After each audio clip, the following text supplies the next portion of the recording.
Admiral Sarah Chen stood at the observation deck of Lunar Base Alpha, her weathered face reflected in the reinforced glass as she watched Earth gleam like a blue jewel in the void. 20 years of preparation had led to this moment, and still, most of humanity remained blissfully unaware of what lurked in the depths of space. It started with the discovery in the Mariana Trench. What scientists initially thought was an unusual geological formation turned out to be something far more sinister, a dormant alien beacon, over 50 million years old. The quantum-level analysis of its crystalline structure revealed a horrifying truth. Earth was marked for harvest by the Nexus, a coalition of advanced civilizations that systematically culled emerging spacefaring races to prevent future competition. Admiral, the quantum sensors are picking up unusual activity in the Kuiper Belt. Lieutenant Rivera's voice crackled through the comm system. Pattern matches the theoretical signatures we extracted from the beacon. Chen's jaw tightened. They had hoped for more time, but 20 years would have to be enough. Initialize Protocol Shadowfall, she commanded, her voice steady despite the weight of billions of lives resting on her shoulders. And get me a secure line to all regional defense directors. Across the solar system, humanity's hidden fleet stirred to life. While the world's governments publicly squabbled over lunar mining rights and Mars colonization, a secret coalition of Earth's finest minds had been preparing for this very day. The Artemis Protocol, as it was known to the select few cleared to know of its existence, represented humanity's greatest achievement and best-kept secret. Massive shipyards concealed within hollowed-out asteroids activated their cloaking fields. The fruits of their labor, the culmination of reverse-engineered technology from the beacon combined with humanity's infamous capacity for warfare, were about to be revealed. Each vessel in the fleet incorporated technology that would have seemed like magic 2 decades ago: quantum-entangled communication arrays, dark matter reactors, and weaponry that could tear holes in the fabric of space itself. All regional directors are online, Admiral, Lieutenant Rivera announced. Chen took a deep breath. Ladies and gentlemen, Operation Shadowfall is now active. The Nexus has begun their approach, just as the beacon's data suggested they would. They expect to find a primitive civilization barely capable of reaching its own moon. Instead, they're going to find humanity ready and waiting. The directors' holograms flickered as they received their assignments. 20 years of drills and preparation were about to be put to the test.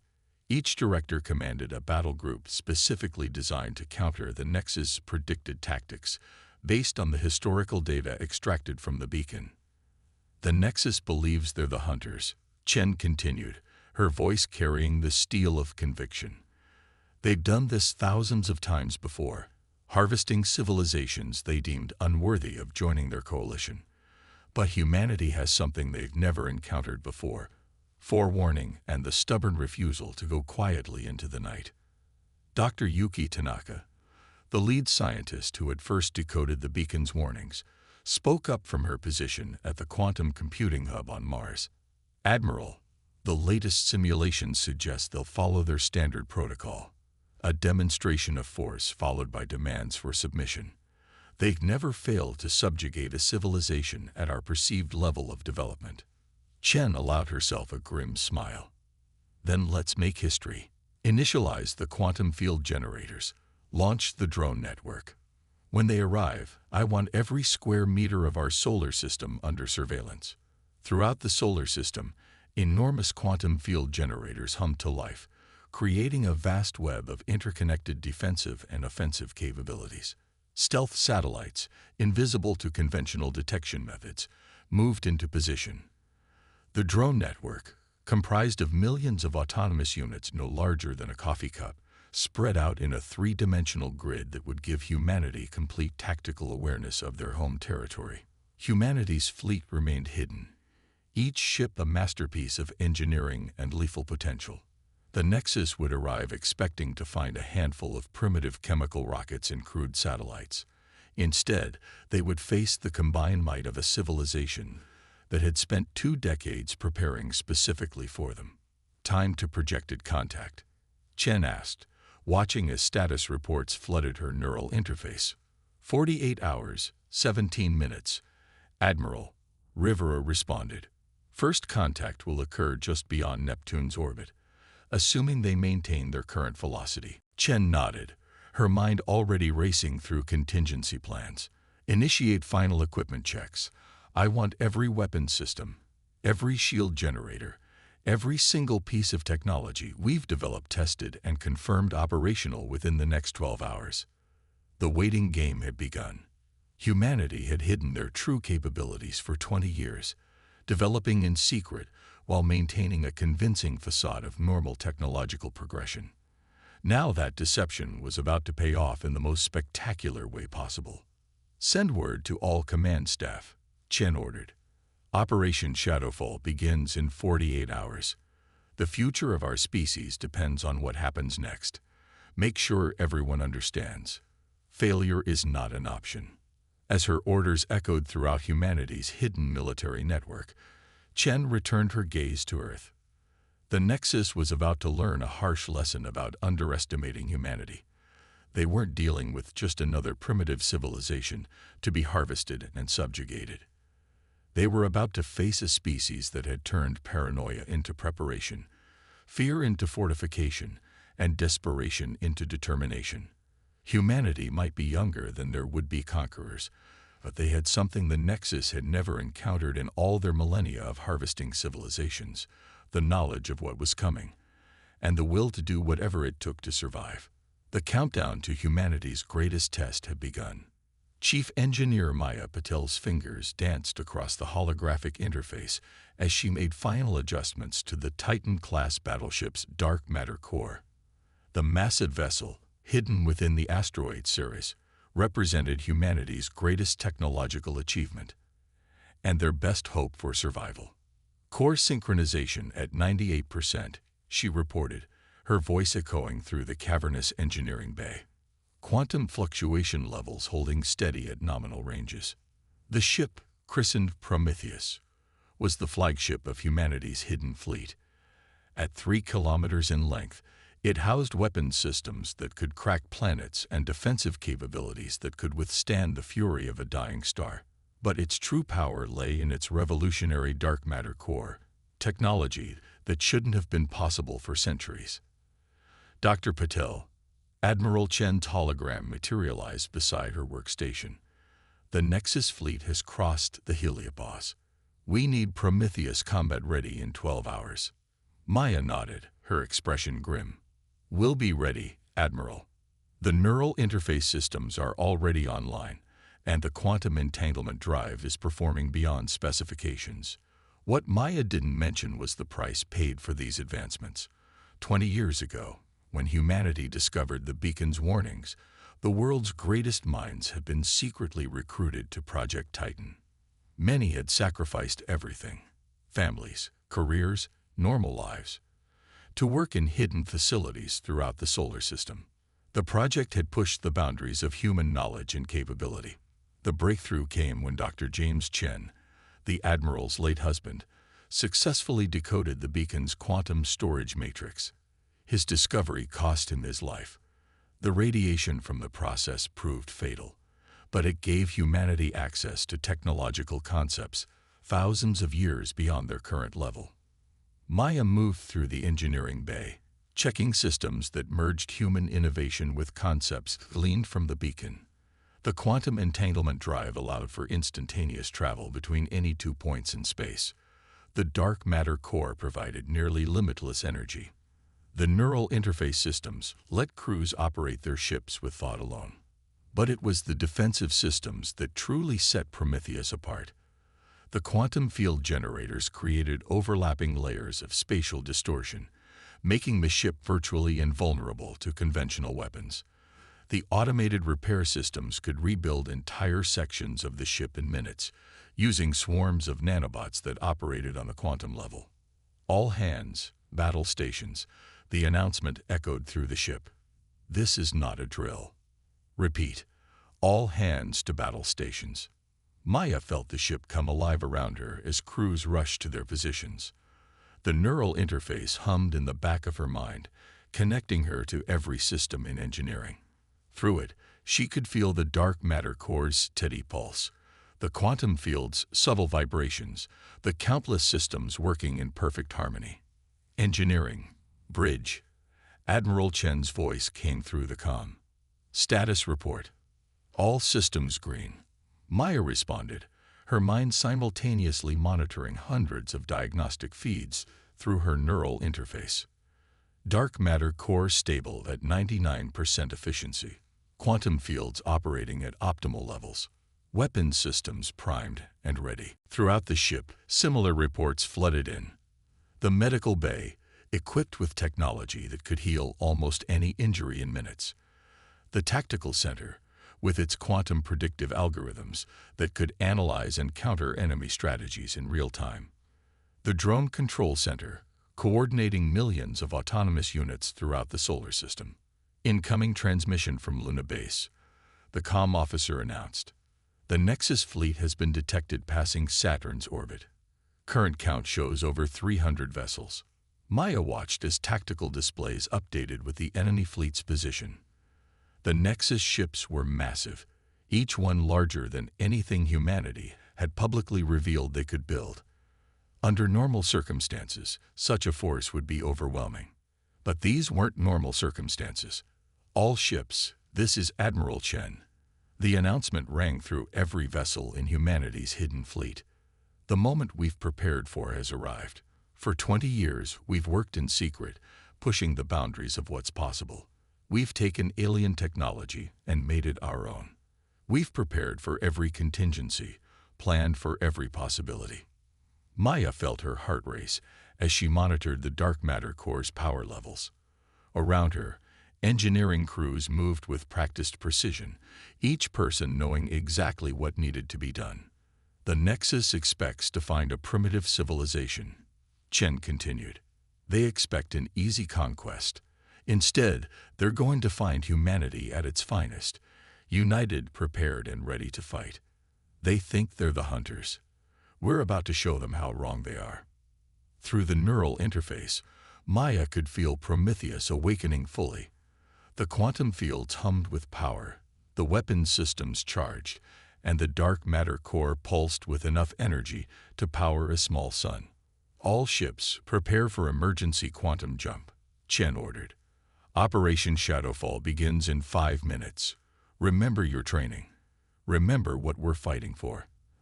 The future of our species depends on what happens in the next few hours. Maya took a deep breath, her mind connected to the heart of humanity's most advanced warship. 20 years of preparation had led to this moment. In 5 minutes, the Nexus would learn that humanity wasn't just another primitive species to be harvested. They were about to face an enemy that had spent 2 decades preparing specifically for them, using their own technology against them. And Maya Patel, along with every other member of Project Titan, was ready to show the galaxy exactly what humanity was capable of when pushed to the edge of extinction.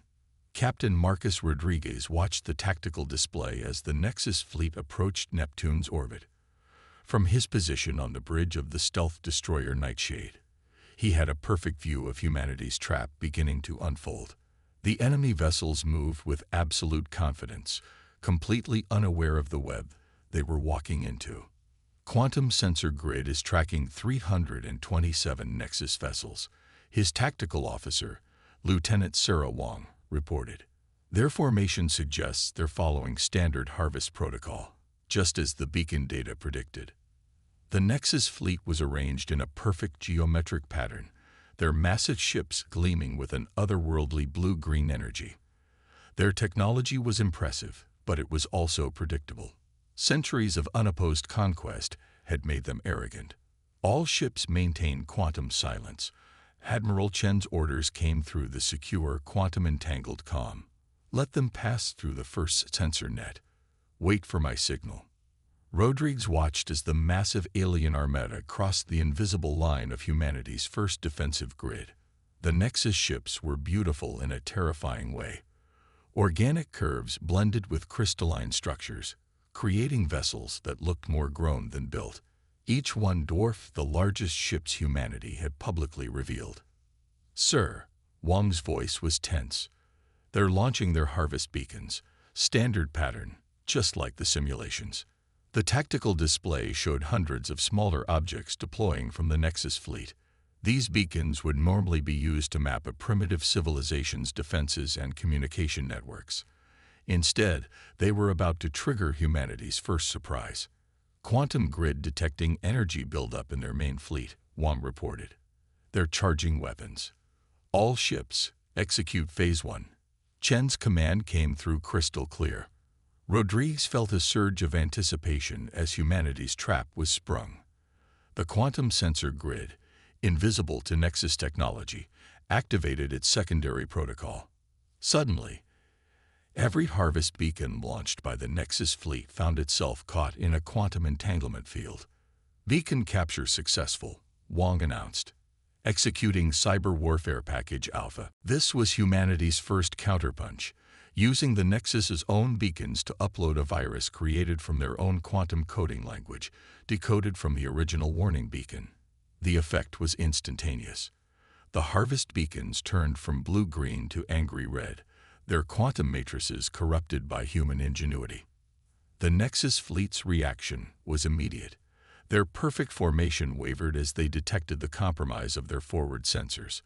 But before they could react further, Admiral Chen gave her next order. "Execute Phase 2. All ships, reveal and engage." Throughout the solar system, humanity's hidden fleet decloaked.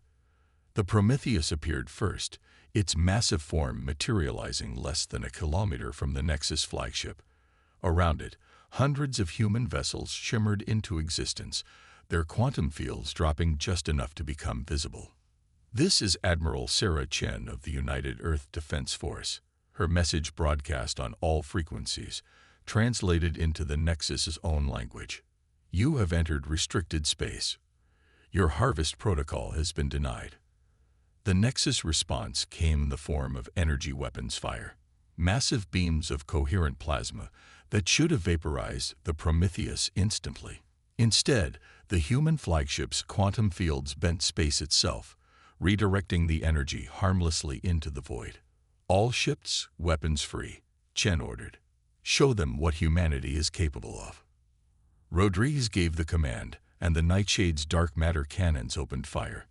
The weapons, reverse-engineered from Nexus technology and improved by human innovation, tore through the alien vessel's shields like they weren't there. Other human ships joined the attack, their coordinated fire guided by quantum predictive algorithms. The space around Neptune erupted into chaos. The Nexus fleet, despite their superior numbers, found themselves fighting an enemy that knew all their tactics, could counter all their technology, and had spent 20 years preparing specifically for this battle.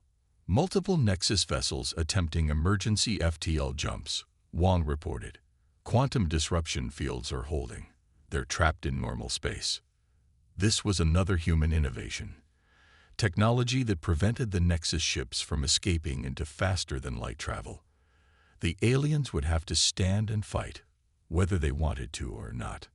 "Sir," Wang's voice turned urgent, detecting massive energy buildup in the Nexus flagship. They're activating something we've never seen before." Rodriguez watched as the alien flagship's crystalline structure began to pulse with blinding energy. Whatever weapon they were charging, it wasn't in any of the simulations based on the beacon data. "All ships, brace for impact." Chen's voice remained steady. "Quantum fields to maximum. Prepare for." The rest of her transmission was cut off as the Nexus flagship released its energy. A wave of pure quantum destruction swept through space, powerful enough to distort reality itself. Several human ships, caught at the edge of the blast, had their quantum fields overloaded instantly. "Damage report," Rodriguez demanded, picking himself up from where the shockwave had thrown him. "Quantum fields holding at 30%, Wang responded, her hands flying over her console. 3 destroyers lost, 4 more heavily damaged. The Prometheus. The tactical display showed the massive human flagship, its quantum fields flickering but holding. The Nexus weapon had been powerful, but not powerful enough. "All surviving ships, Execute attack pattern Delta. Chen's voice came through again, strong and clear. They've shown us their best punch. Now it's our turn. Rodriguez smiled grimly as he gave the orders. The battle for humanity's survival had truly begun, and the Nexus was about to learn just how dangerous their intended prey could be. Dr. Yuki Tanaka's fingers flew across the quantum interface as she analyzed data from the Nexus flagship's devastating attack. In the secure command center deep within Mars Olympus Mons, she and her team worked frantically to understand and counter this new threat. The weapon operates on principles we never extracted from the beacon, she reported to Admiral Chen's hologram. It's not just raw power. It's actively destabilizing the quantum fields by creating localized reality distortions. Through the quantum network, she could see the battle continuing to rage near Neptune. The human fleet had regrouped after the initial shock, but 3 destroyed destroyers and their crews were a harsh reminder that even 20 years of preparation hadn't anticipated everything. Can we counter it? Chen's hologram asked, her image flickering as another wave of quantum interference swept through the system. Yuki's mind raced through possibilities, her neural interface processing vast amounts of data. Yes, I think we can. The weapon has a fundamental flaw. It's consuming massive amounts of energy to maintain quantum stability. Each shot leaves their flagship vulnerable for approximately 47 seconds. That's our window, Chen realized. But we need a way to predict when they'll fire. Already working on it, Yuki responded, her team of quantum physicists and AI specialists coordinating through their neural interfaces. The weapon leaves quantum ripples before discharge. If we recalibrate our sensor grid, we can detect the buildup roughly 15 seconds before they fire. On the main tactical display, the battle had evolved into a complex dance of quantum fields and devastating weapons fire. Human ships moved with practiced precision, their coordinated attacks guided by AI systems that could process combat data faster than organic minds. The Nexus fleet, despite their superior numbers and devastating new weapon, found themselves unable to land decisive blows against the smaller but more agile human vessels. Dr. Tanaka, Maya's voice came through from the Prometheus. We've analyzed the energy signatures. Their weapon is drawing power directly from their dark matter core. Each shot is burning through enough energy to power a small city for a year. Yuki's eyes widened as implications clicked into place. Admiral, we can use this. Their weapon isn't just powerful, it's desperate. They're burning through resources at an unsustainable rate. Explain, Chen commanded. The Nexus ships use dark matter cores similar to ours, but less efficient, Yuki said, her hands moving rapidly as she brought up comparative analyses.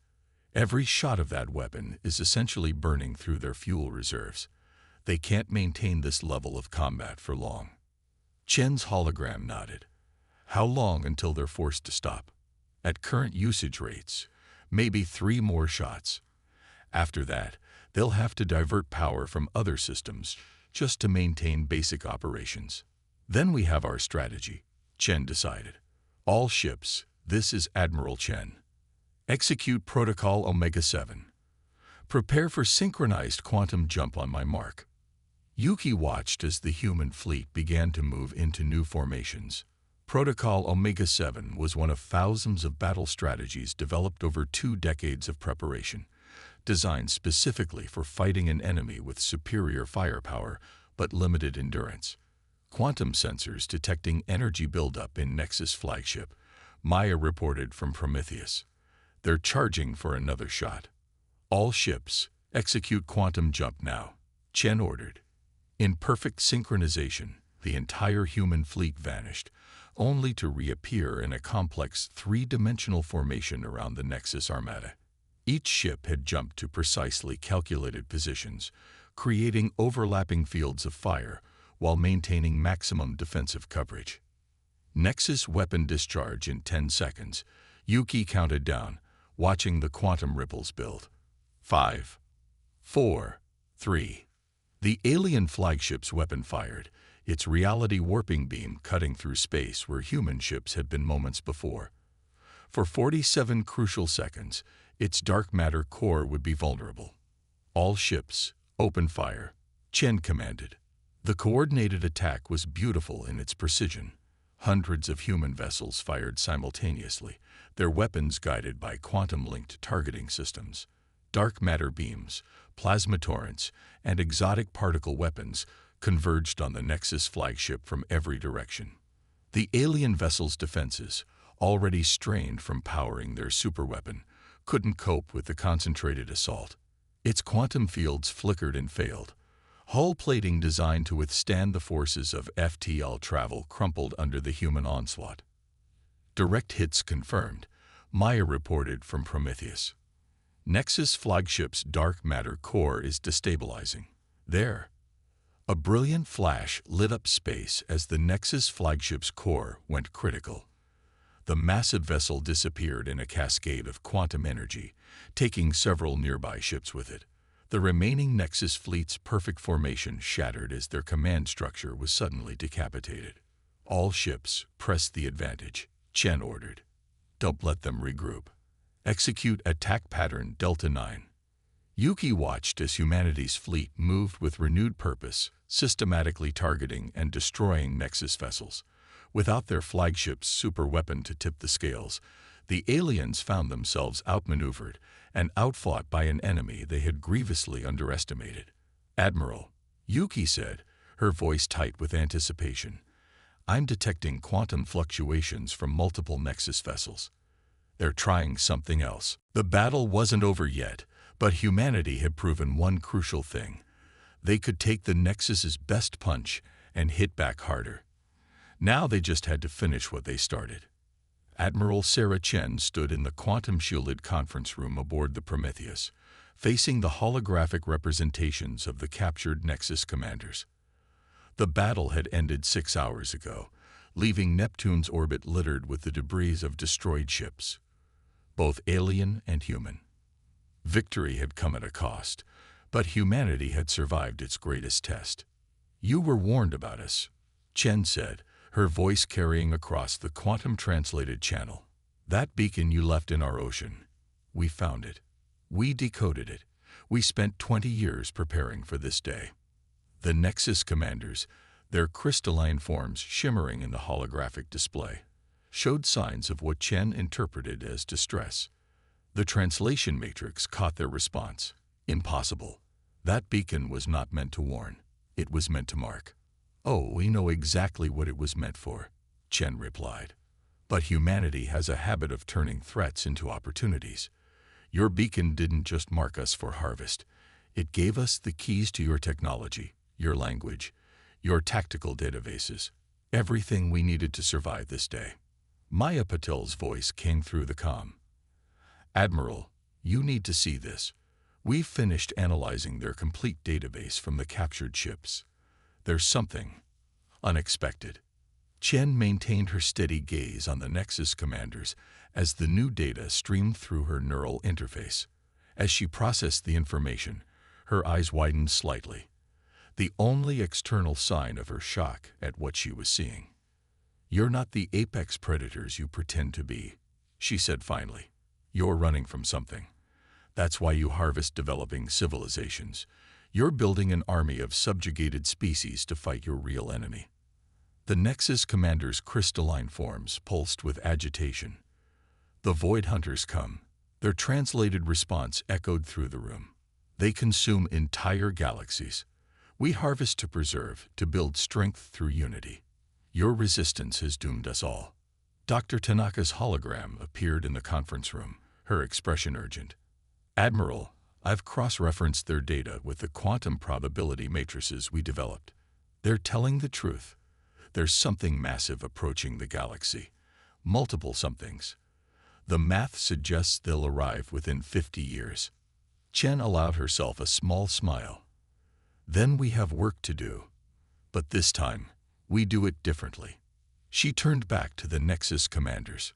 Your method of preserving civilizations through forced subjugation ends today. Humanity offers an alternative.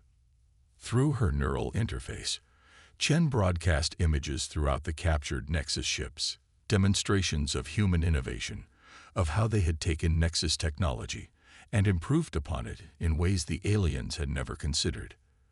The dark matter cores operating at higher efficiency, the quantum fields that could bend reality itself, the AI systems that could process combat data in microseconds. In 20 years, we achieved what took your civilization centuries, Chen continued. Not because we're naturally superior, but because we had to. Because we knew you were coming, and we refused to submit. Imagine what we could accomplish together, as allies instead of conquerors and conquered. The Nexus commanders conferred among themselves, their crystalline forms resonating with complex patterns. Finally, they responded, "You would ally with those who came to harvest you. We would ally with those who are willing to learn from their mistakes," Chen corrected. Humanity's greatest strength isn't our technology or our weapons. It's our ability to adapt, to take the impossible and make it possible. You've seen what we can do when we're threatened. Now see what we can do when we cooperate. Through the quantum network, Chen could feel the attention of every human crew member, every AI system, focused on this moment. They had won their battle for survival, but now they faced an even greater challenge, preventing the very fate the Nexus had feared. "The Void Hunters will come," the Nexus commander stated. "They cannot be stopped." "They've never encountered humanity before," Chen countered. "And they've never seen what our species can do with 50 years of preparation and the combined knowledge of two civilizations. We'll need to contact other species, both those you've harvested and those you haven't reached yet. Build true alliances, not through force, but through the shared goal of survival." Maya's voice came through again. "Admiral, we're detecting quantum signature changes throughout the Nexus fleet. They're powering down their weapons, all of them." Chen nodded. "A wise choice. Now let's begin Phase 2 of humanity's plan. Dr. Tanaka, initiate Project Phoenix. Maya, prepare the Prometheus for quantum jump to the coordinates I'm sending. Lieutenant Rivera, send word to Earth. Tell them to begin diplomatic preparations." As her orders were carried out, Chen looked out at the stars visible through the conference room's quantum-reinforced windows. Humanity had survived its first great test, but an even greater challenge loomed on the horizon. The Nexus had spent millennia building an empire through force and fear. Now they would learn humanity's way, unity through innovation, strength through cooperation, and survival through determination. "Welcome," Chen said to the Nexus commanders, "to the dawn of a new age. Together, we have 50 years to prepare for the greatest fight our galaxy has ever seen. Let's make them count." The quantum network hummed with activity as humanity's fleet began its next mission. They had achieved victory not just through superior firepower or technology, but through the uniquely human combination of preparation, innovation, and the unwavering will to survive. Now they would need all those qualities and more to face what was coming. The stars seemed to shine brighter as humanity took its first steps into a larger universe, not as victims or conquerors, but as architects of a new future. The echo of their victory would ripple through the galaxy, carrying with it a message of hope and a warning to any who would threaten their existence.